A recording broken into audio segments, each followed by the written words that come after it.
amazi n'ikinyobwa cyiza twahawe n'Imana ku buntu, ikibabaje ibintu byo ku buntu abenshi barabyanjanjwako.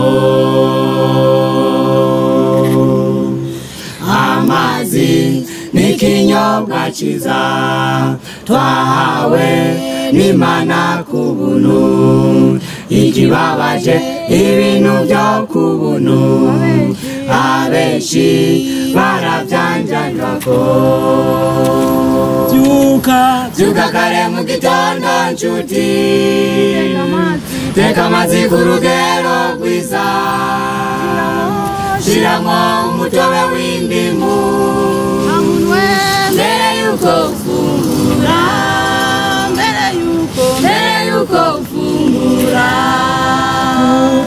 Byuka kare mu gitondo nshuti, teka amazi ku rugero rwiza, shiramo umutobe w'indimu mbere yuko ufungura, mbere yuko ufungura.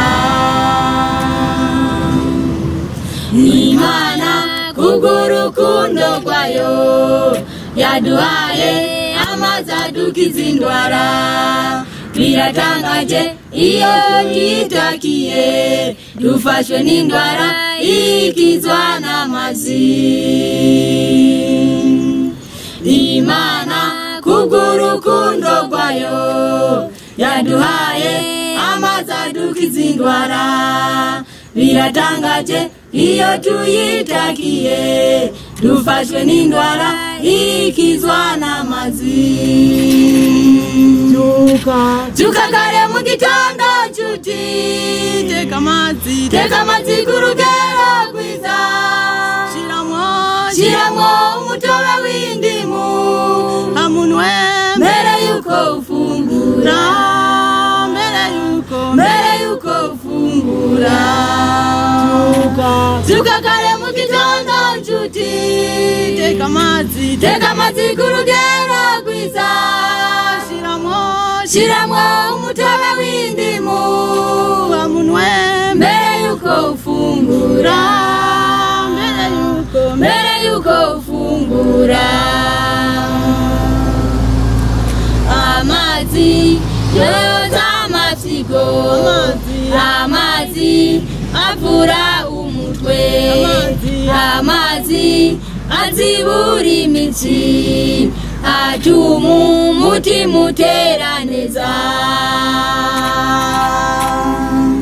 Amazi yoza amasigo, amazi avura umutwe, amazi azibura imitsi, atuma umutima utera neza.